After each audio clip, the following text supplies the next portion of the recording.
Hi, how you doing? Now I'm going to talk about research on morphology. I am Pivitujan Muko from Sanata Dharma University, Yogyakarta.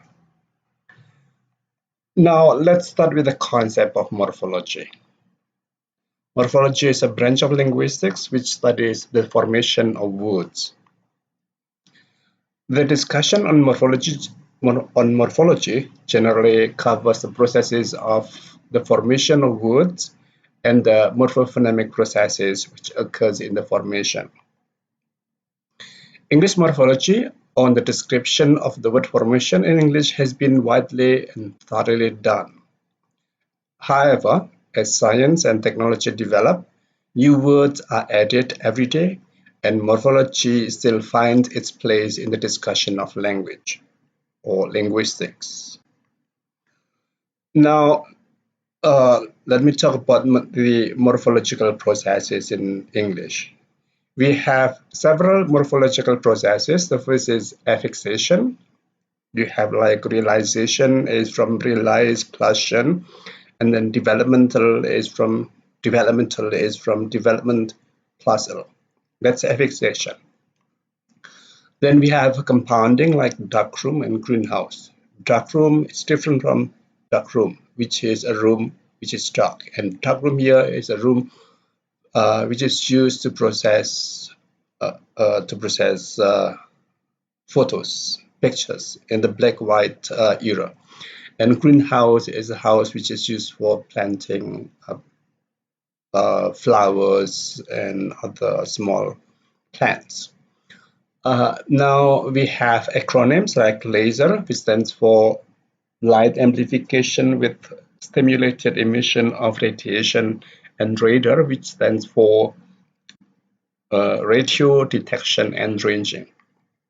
And then we have clapping like dorm, which comes from dormitory, and lab, which comes from laboratory. We have blending, which like motel, hotel, and brunch, which is from breakfast and lunch.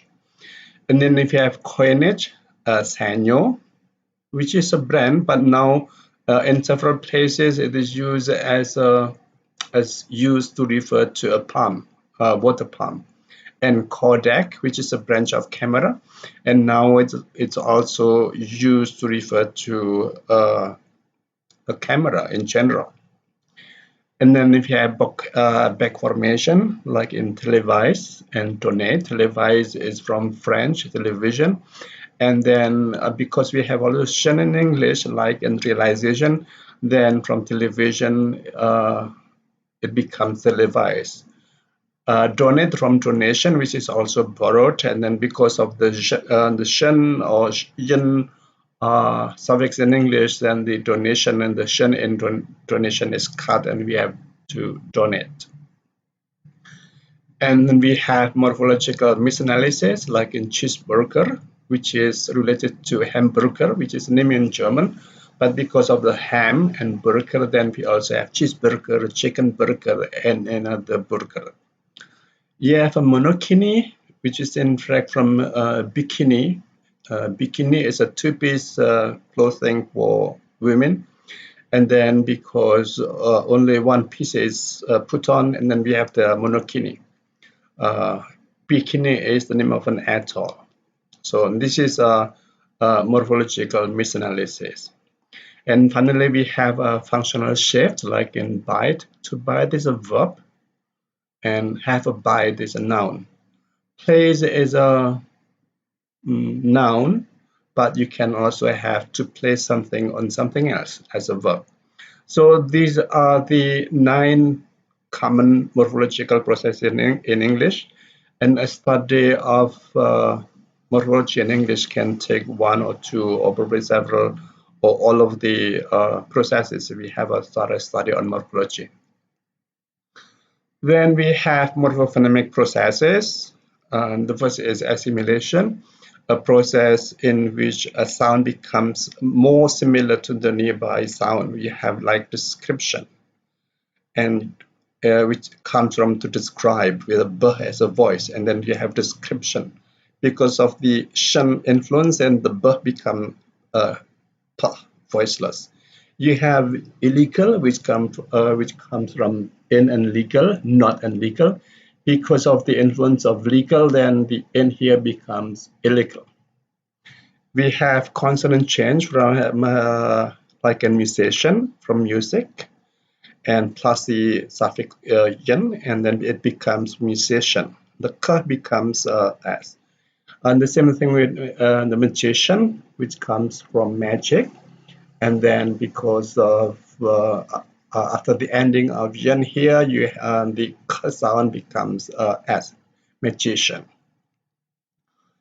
The next we have a vowel change like an explanation from explain, and then we have explanation from a to explanation, and then you have describe, description from describe, the I sound becomes a sound in description. That's a vowel change.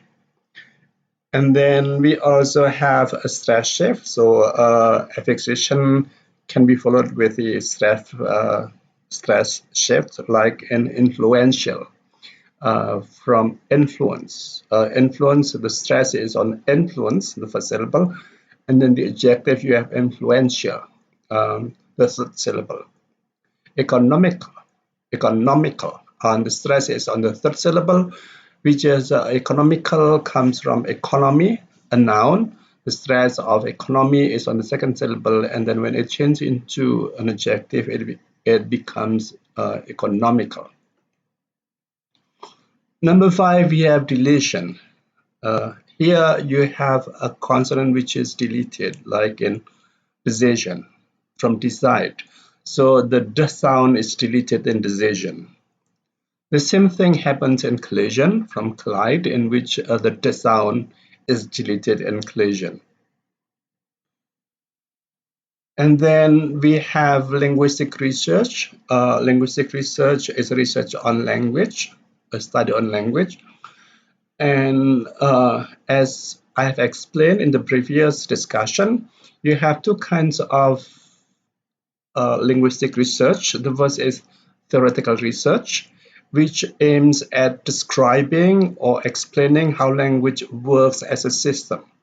So it's more on the theory on how language works.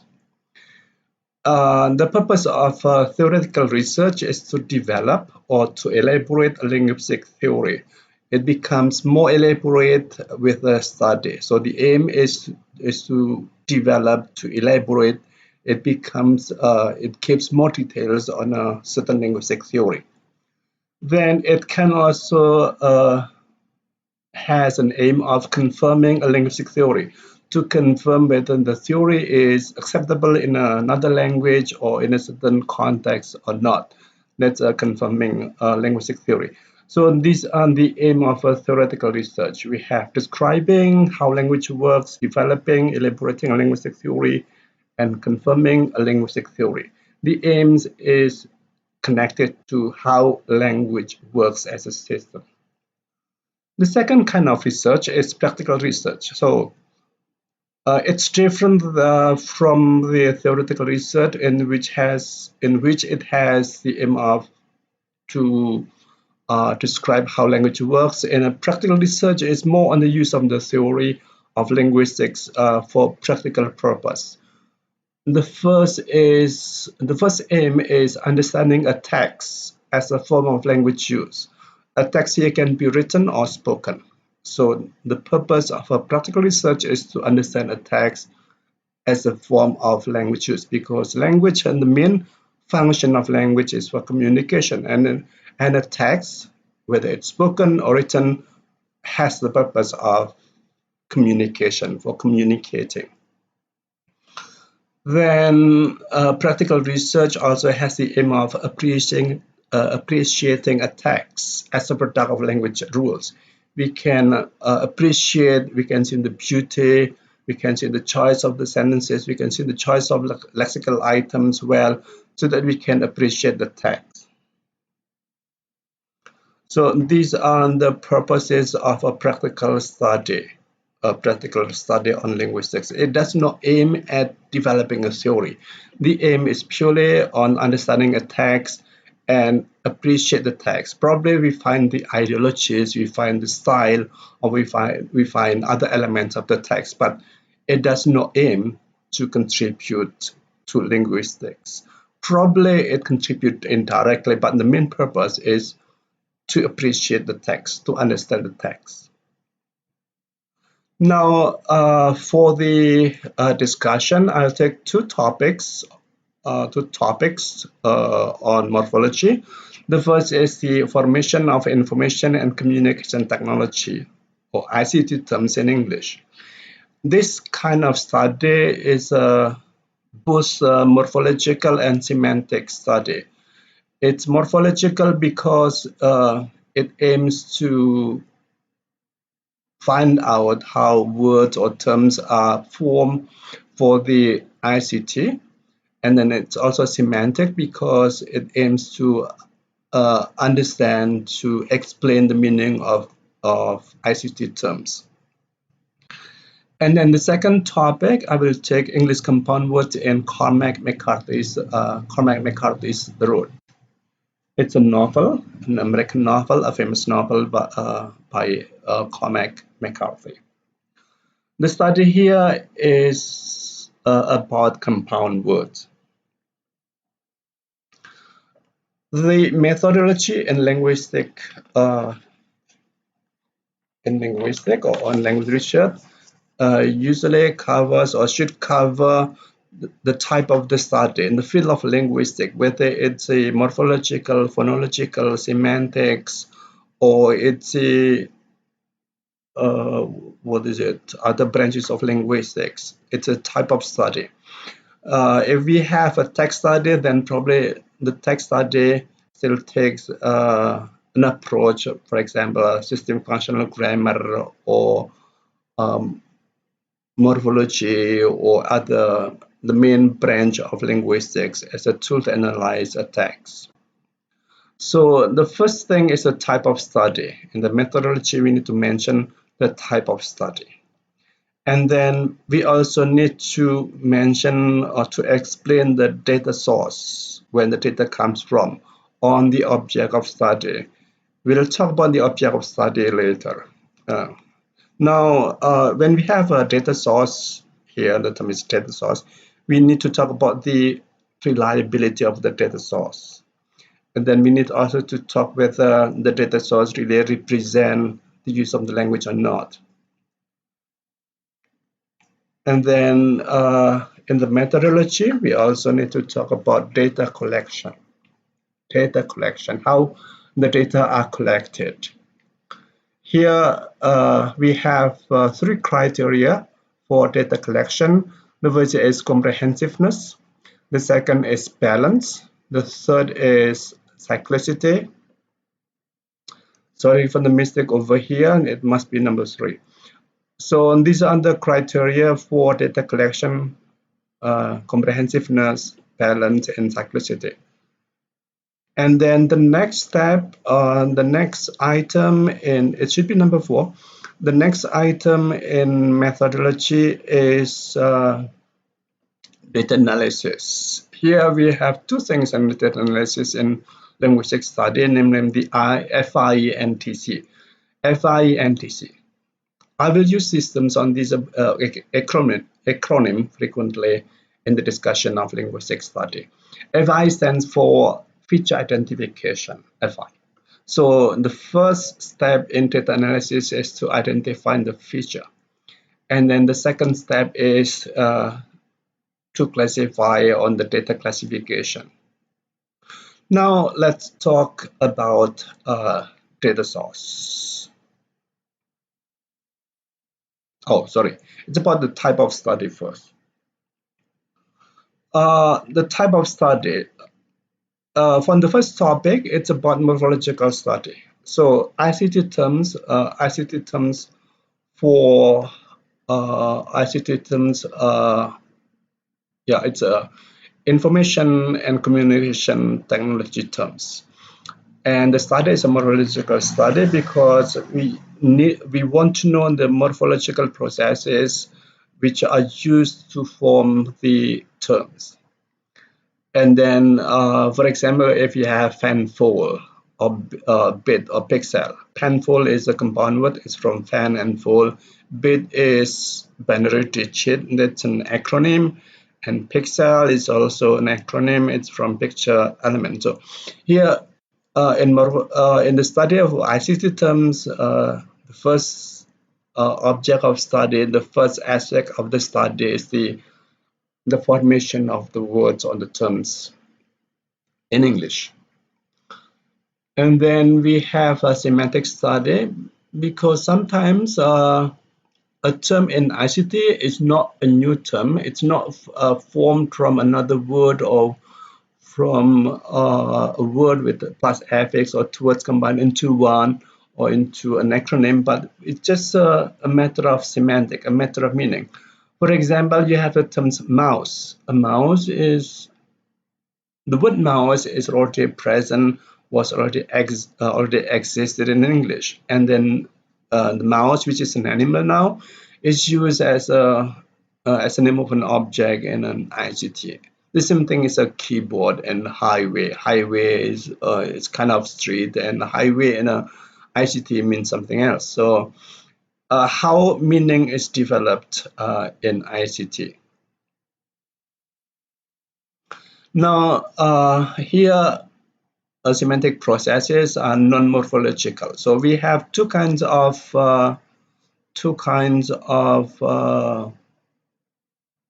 study here. In fact, two kind of approaches: morphological approach and semantic approach. We can study. We'll see how similar. For example, if you have a mouse, the word mouse is used because the form of an computer mouse is similar to an animal of the mouse, and probably the meaning narrows and the meaning expands. If you have highway, for example, the meaning narrows from the highway in a street, but it's only of a street then, but it only the fast movement is taken, and highway here does not refer to street, but the concept of speed is still exists in the highway for ICT.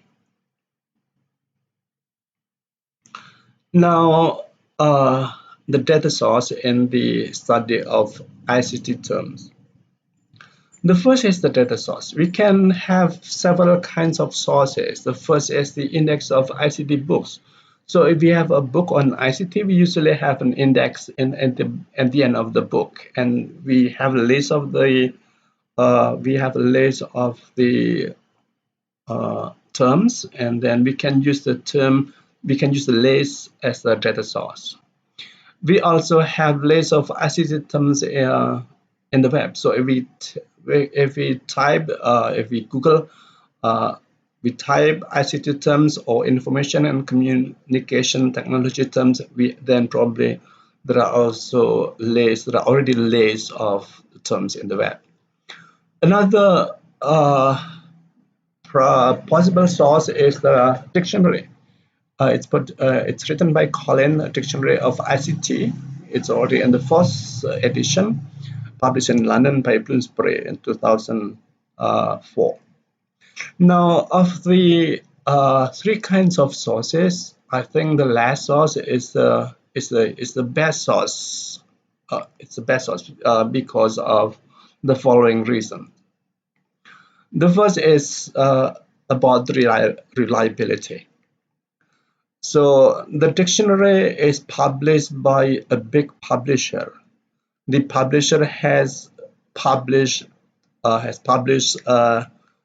15 other dictionaries, or probably 15 other dictionaries. So it's not a small publisher, and it has a lot of work in the publication of a dictionary. So we can say that the dictionary is a reliable source. And then the dictionary itself has undergone some revision. Now the version which I have here is the fourth edition. The first edition was in 1987. It has been edited, and now we have this. I have this version of 2004. So in terms of reliability, the dictionary, I think, is the most reliable source of research on ICT terms. The next, we need to talk about the representation, how the data represents the real use of the terms. So it refers to the data source, how the dictionary over here represents the real use of our systems. Here we have in the dictionary there are more than 12,500 terms, so it's very comprehensive, it's very complete. So I assume that this dictionary is representative. The next, it has 270 pages, so we have many terms for information and communication technology. So these are the criteria of selecting the data source. I prefer to use Collins Dictionary of ICT in the 4th edition because it's the most reliable and it's the most representative. Now, in a research, we also need to talk about the data collection. In the research methodology, we need to talk about the data collection. We have several criteria for data collection. The first is comprehensiveness. Here, we can say that the data we collect is comprehensive. It covers all the terms from A to Y. So the terms are not only the terms which start with the letter A or B or C, but it should cover all the possible terms in the dictionary, from the letter A until the letter Y. That's comprehensiveness. And then the next criteria is balance. First, we have 270 pages. It's not good if you only select the terms which come from the front pages, on the middle pages, on the middle parts of the dictionary, on the back parts of the dictionary, but it should cover all the possible parts of the dictionary. So it should be balanced. And then we need also to have a balance in terms of the number. If we have 20 pages of the of terms using A or starting with A, then we can take the number of data using A should be relevant, should show the number of pages over here. So in the dictionary, there are 20 pages of terms using A, 16 pages of terms using the letter B, and for the letter Y and Z, on the terms which use the letter I, Y, and Z, there is only one page. And we can say that the data collected is balanced if the data shows the nature of the data source. For example, because we have 20 pages for terms which use A, then we can take like 10 terms for which start with an A, and then 8 terms which start with the letter B, and then for the data which starts with the letter Y and Z, probably we need only to take 1 or 2. So the second criteria here, it should show the nature of the data. And the next is cyclicity. So we collect the data not just once and finish, but we need to do the data in a cycle. So once again, these are the criteria. Comprehensiveness, it means we need to cover as much as possible the data from A to Y. The balance and the data which are selected to represent should the nature of the data, and then we need to conduct the study in a cycle. Now let me talk about cyclicity in details. The term cyclicity, which means cycle.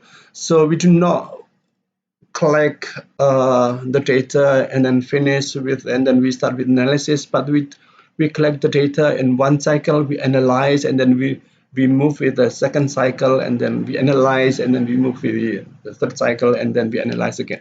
So we conduct this study, the data collection and the data analysis in cycles. For example, we can just use collect 50 terms in its cycle. 50 terms, I think, is good enough, the number, because we have 9 morphological processes. Probably we can have like 5 morphological processes for each term. So here I take number 50 over here because the number of morphological processes is 9, and I think 5 is enough for each kind of morphological processes. And then we need to work with a minimum of 3 cycles. So we collect 50 terms, and then we analyze it, and then we collect with more data, and then we analyze it, and we collect another 50, and then we analyze the data. And the purpose of that is that we can read the data saturation. What is meant by data saturation here is that if we add more data, then the finding is we will not find any new things. So on the addition of new data, will not yield any new findings.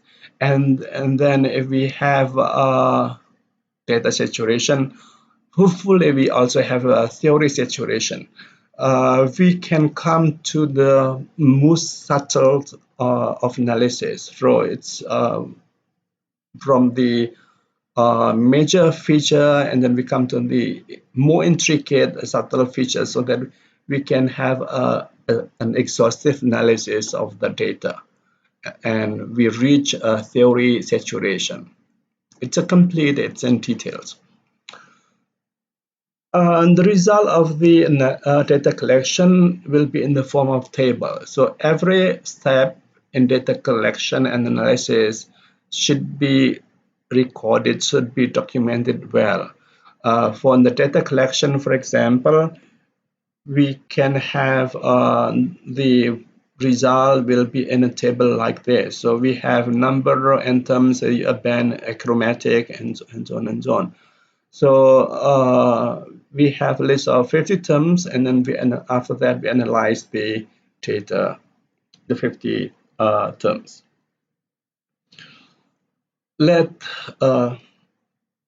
move on and talk about data analysis.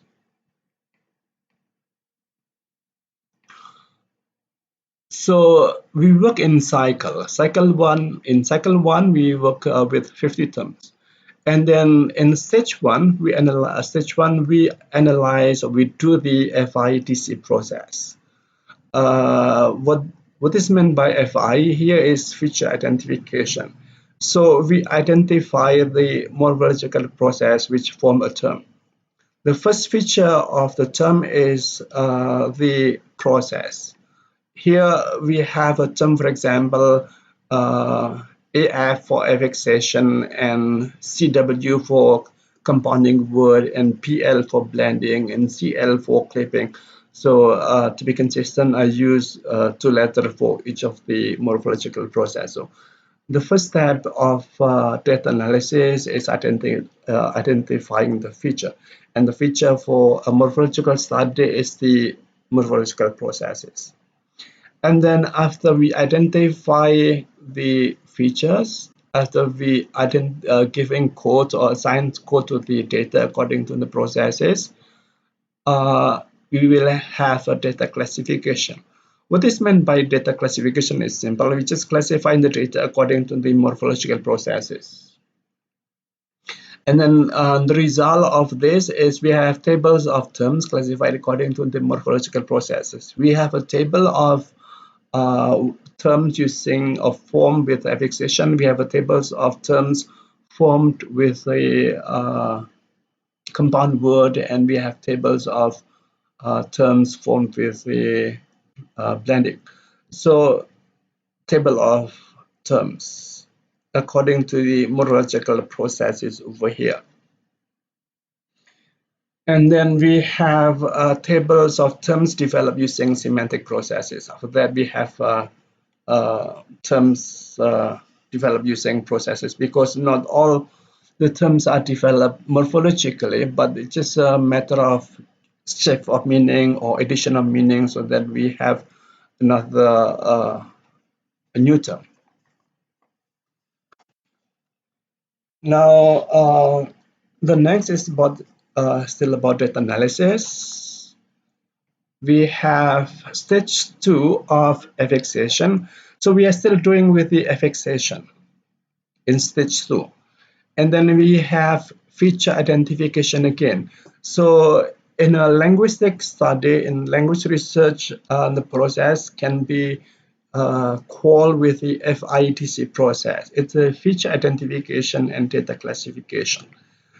Here we can analyze we can identify the terms of the words which are formed with affixation. We can identify the prefix, PF, or we can identify the words which on the terms which are formed with a suffix or SF, or the terms which are formed with an infix. So here, this is the more subtle, it's more specific feature. In the previous, we have the category, noun, verb, adjective, and then now we have the affixation on the affixes which form the noun on the adjective and the verb. And then the result of this is every term has a code like affixation, and this is a prefix, and then you have affixation with a suffix and affixation with an infix. And then after we given the code of the data, we can move on to the data classification. Again, now we classify the data according to the type of affix. So we have several tables which classified, which show the different affixes. And then we have here the result of the data classification are tables. So once again, every step of data analysis should be documented well, and the results should be documented well and can be presented in the appendix. The next step, data analysis 3. Again, we still work with the affix, stage 3, with the FIDC process.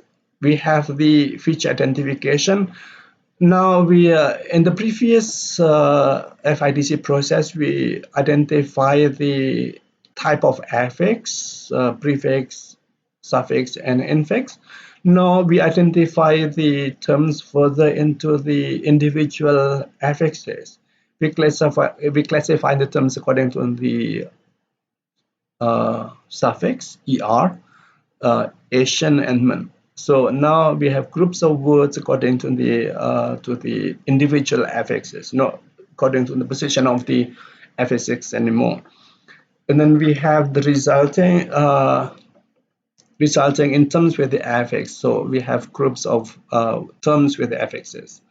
And then we also need to assign code to the terms. Here we have the classification of the data according to the affixes. And then we have tables with so the result of the data classification are tables with the relevant affixes. And then after stage 3, over here we can move on with stage 4 affixation, stage 5 of affixation, until no smaller or more subtle feature is found. So in the affixation process, the analysis of the affixation. On the analysis of the terms formed with affixation proceeds with step 1, step 2, step 3, step 4, and step 5, and on until no smaller or more subtle feature is found. And then we can continue with the stage 2 of the compound word. So we have analyzed, we have identified the compound words. Now we have the what is it? We have the feature identification and trait analysis. The feature identification, the first is just like the morphological affixation process. We need to identify the category. We need to identify the category of the compound words, namely noun, verb, and adjective. And then the result of the feature identification is we have like compound word noun, compound word adjective, and compound word verb. And after that, we do the data classification. We classify the data according to the category, resulting in 3 tables: noun compound words, adjective compound words, and verb compound words. Stage 3 of the compound word in the feature identification and data classification process. We have feature identification again. Now we analyze the compound. Here we have the noun compound. Analyzing noun compounds with according to the element. So if we analyze the noun compound first, for example, we analyze according to the elements. Fanful is a noun and a noun, and then arrow key is noun and noun. And then we also have verb and noun like answer key or attended process or authoring system. So in the next process, we analyze the elements which form the compound word. Here we also have the result is that we have compound words with the kinds of elements. We have compound word noun, and this is the category and the elements noun. We have compound word noun with verb and noun elements. And then after that, we do the classification. We classify the compound words, this is words, according to the elements. And then we have the tables of non-compound words. Probably if we look at the compound words, we have compound words and we can have noun, adjective, and verb. And then for every noun compounds, we have noun, verb, noun, and so on and so on. Probably 50 items, 50 terms is not enough for a cycle. Probably we can have like 100 terms for one cycle, because as we see here, the features of compound words is so many. We have noun, verb, noun, and then we also have four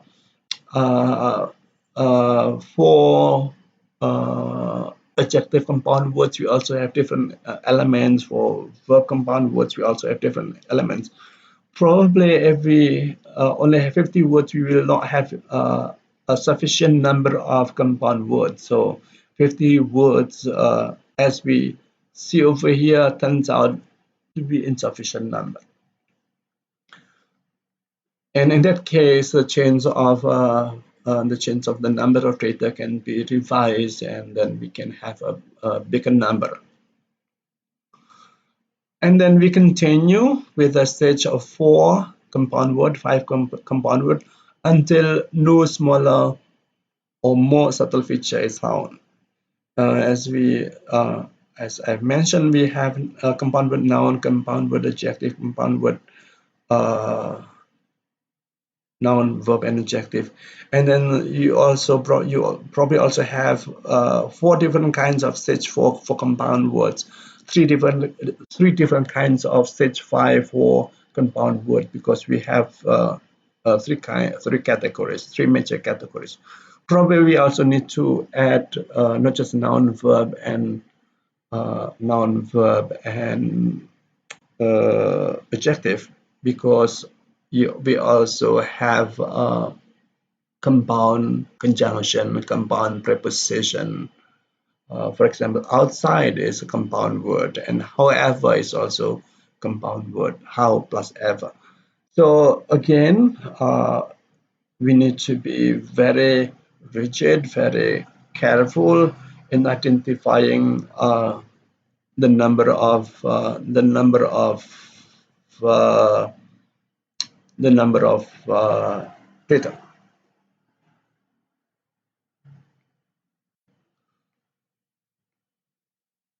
Uh, as I said before, we have at least 3 cycles with 50 terms here in cycle, which after we discuss the types of compound words, we find out that 50 terms is not enough. Probably it should be 100 terms. And then we have continued with the stage 2 of all the other morphological processes. So in cycle 2, we have the affixation of stage 2, we have stage 2 of compound word, we have stage 2 of blending, and so on and so on. And then after that, we have stage 3 of with the smaller or subtle features with all the morphological and semantic processes. And then we can stop when no smaller or more subtle features are found. So the data analysis can be stopped if in one cycle if further analysis does not yield smaller or more subtle features. But it's very rare that we stop in cycle 1 and then we continue with the cycle 2. Uh, Cycle 1 should be finished. You cannot. The need of cycle 2 is with the next 50 words. We analyze the data from stage 1 to the last stage again for all kinds of morphological and semantic processes. Cycle 2 is needed to verify the result of cycle 1.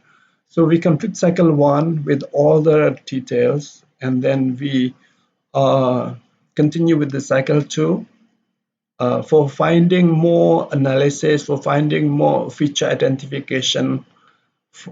And then the aim on the purpose of having cycle 2 is finding more features, more subtle features, which we do not find with the first in the first cycle.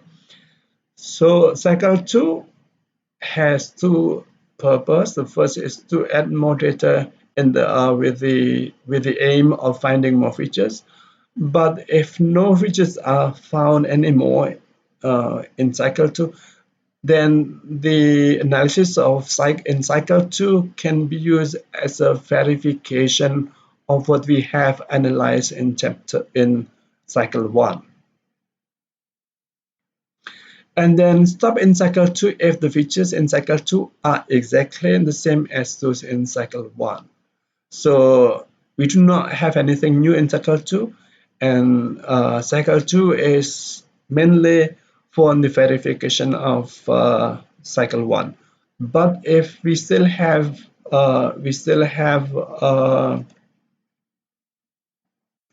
the more features, then we need to continue with cycle 2. I mean cycle 3. It's the same as analyze the data from stage 1 to the last stage of for all kinds of morphological semantic process. So we repeat the process again with the last group of data, 50 terms or probably more, and stop in the cycle. Stop in cycle 2 if the features in cycle 3 are exactly the same as those in cycle 1 and cycle 2. This one should be 3. So we stop in cycle 3 and the features in cycle 3 are exactly the same as those in cycle 1 and cycle 2. Again, we can stop over here, but once again we can continue. We can also continue because every further cycle is also a means to verify the findings in the previous cycle. And then if it turns out that we don't have enough, we still find new findings, we still find new features, then we need to continue with cycle 4, or stop in cycle 3 and acknowledge the weakness of the research. So we realize that we have not find all the features, and we can still find features in cycle 3, but here the number of uh, we still find new findings in cycle 3, and therefore we we want to stop in cycle 3 because of the limitation of the budget, because of the limitation of the time. And but then we have to acknowledge that the analysis is still weak because data saturation as well as theory saturation has not been reached, and wish for other researchers this is researchers to conduct a similar study with more data.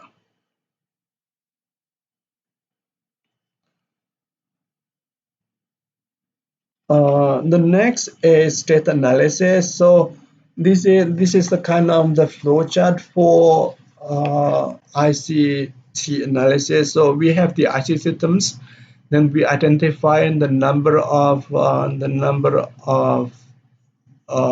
identify the processes of affixation, compound words, blending, and so on.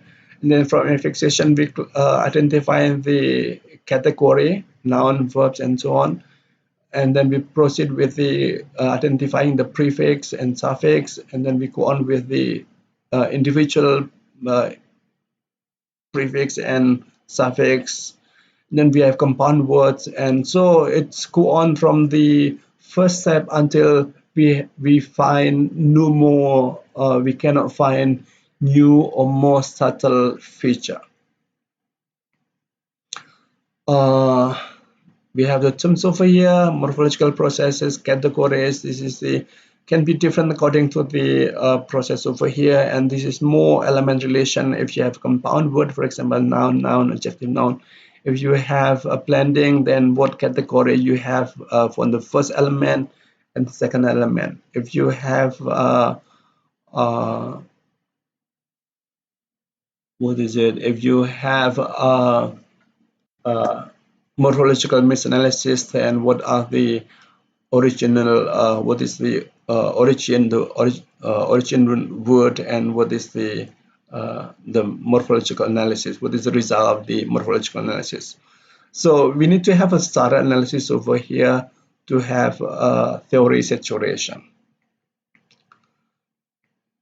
Now, to develop a theory, we need to have a description of the features of a group of data as a result of the FIDC state. So a description on the features.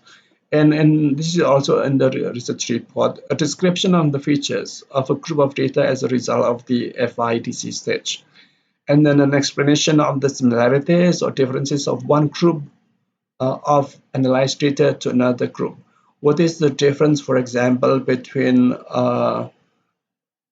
noun compound words and adjective compound words, and what relations do you have, noun, noun, adjective, verb, noun, or adjective, noun, and whether you still you have the same relations in all the three categories. So we need to explain the similarities and differences of one group of analyzed data to another group. And then we need to have an explanation of the description and explanation above with the existing theories reviewed in chapter 2. So here we discuss the similarities and differences of the groups or classified data according to the features. And then the last step is relate the discussion over here with the discussion we have in chapter 2 with the existing theory.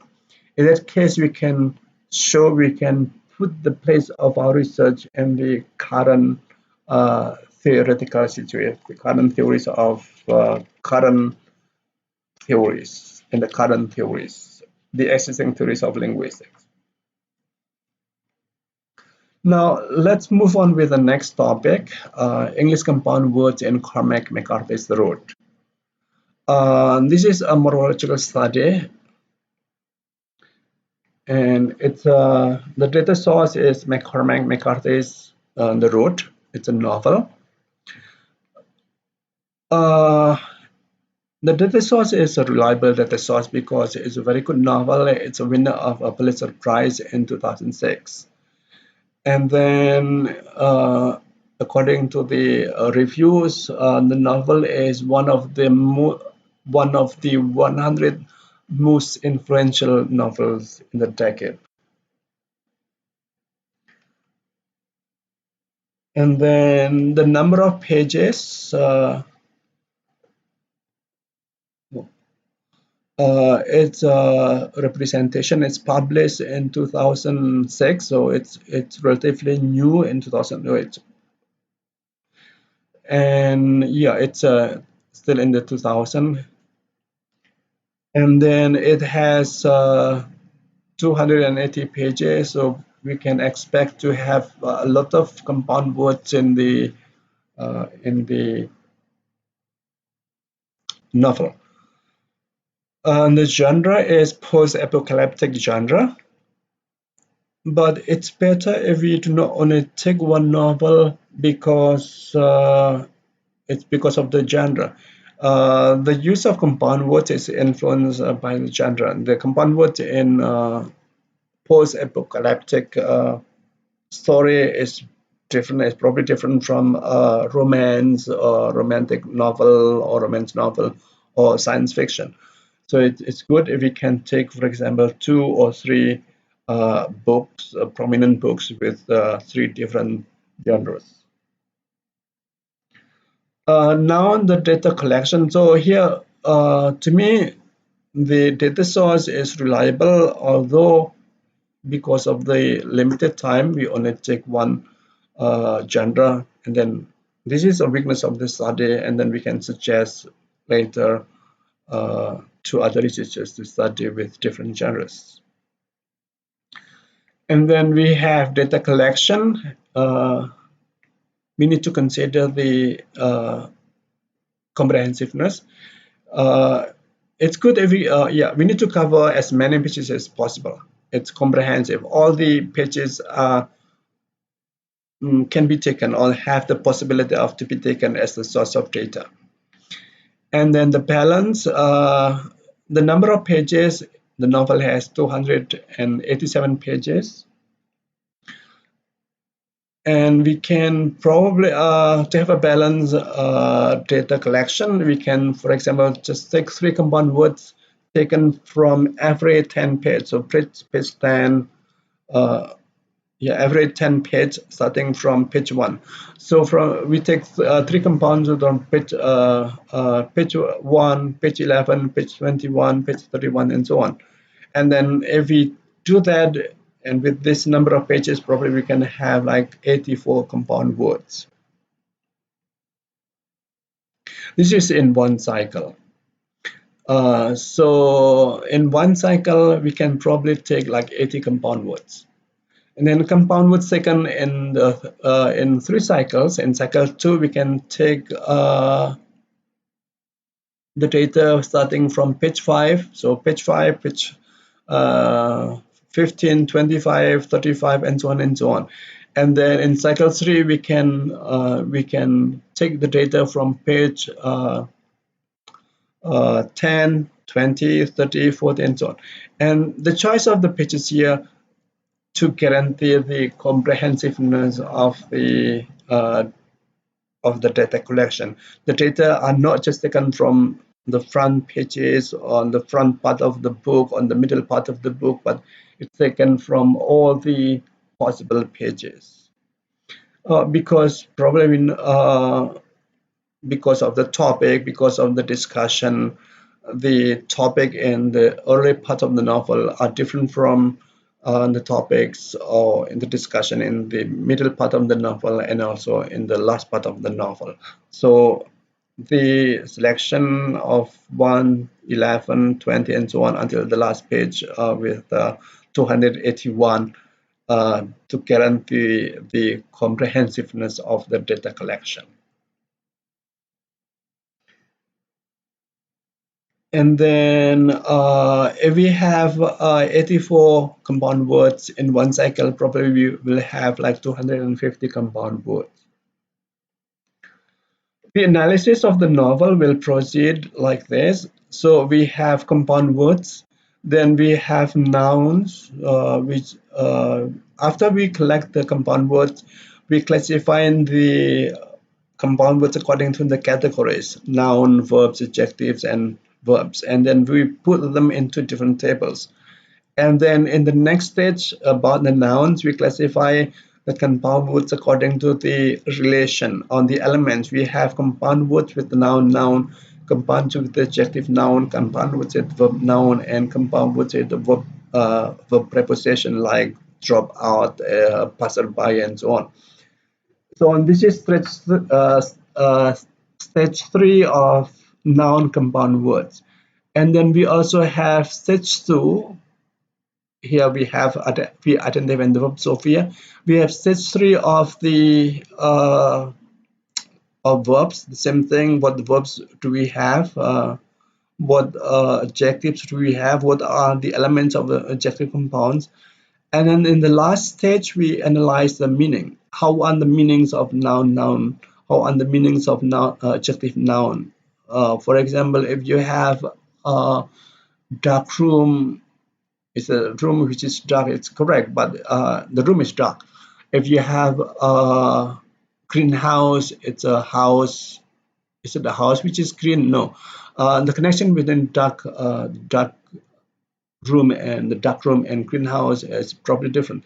In dark room, the room is still dark, but in a greenhouse, the room is not green. So in that case, we identify the kinds of meaning with the which may appear because of the relation, because of the elements.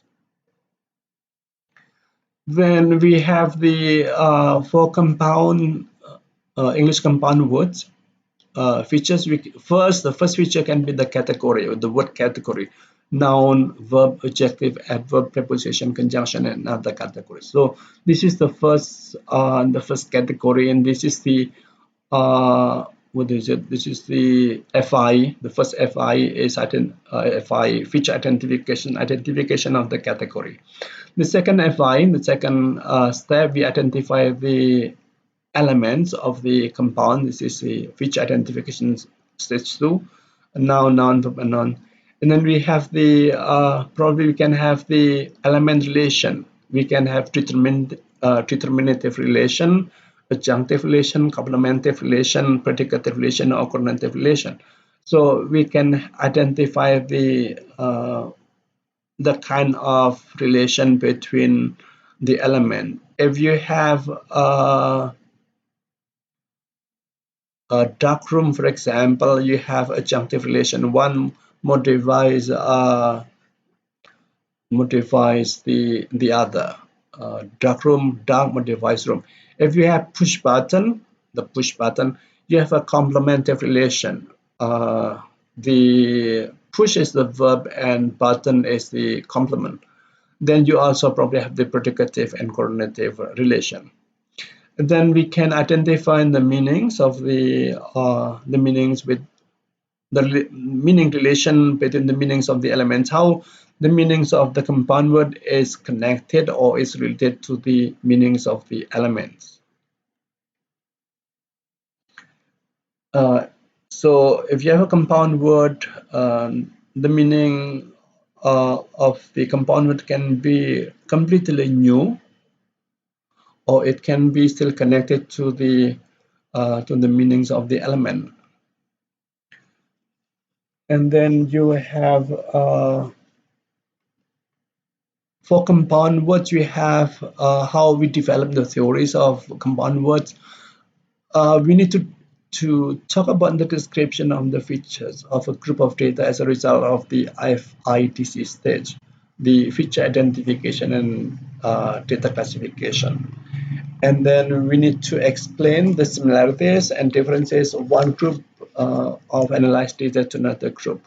How is non-compounds different from adjective compounds, different from verb compounds, and how noun noun construction is different from verb noun construction, adjective construction, and so on. And then we have the last thing to explain is how our findings, our discussion, our theories, our concepts we have found out from our discussion, from our data, are connected to the theory which we have reviewed in chapter 2 if we are writing a thesis or a paper. And then important points in research on morphology. And the first is the number of data in each cycle depends on the complexity of the data source and the existing theory.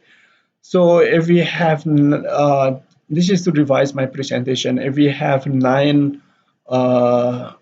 morphological processes probably, and we want to study all of them, probably 50 is not enough because you have 9, and every category, every process probably have several kinds. If you have affixation, you can have prefix, you have suffix, you can have infix. That's already 3. So, and then if you have compounding, then you have noun, verb, and adjective, and you have other elements of the compound. So the number of data in this cycle should reflect the complexity of the data source as well as the existing categories or concepts you have known. Because if we don't have the sufficient number, then probably our data do not reflect the theories we have known on the concepts which we have known. And then the features used depends on the type of linguistic features. So in the features used, if you talk about a compound words, it's different from if you talk about affixation. In affixation, you talk about the stem and base and affixes. In compound words, you talk about the components on the elements which form the compound. And then the number of stages in each. So the number of stages in each is unpredictable.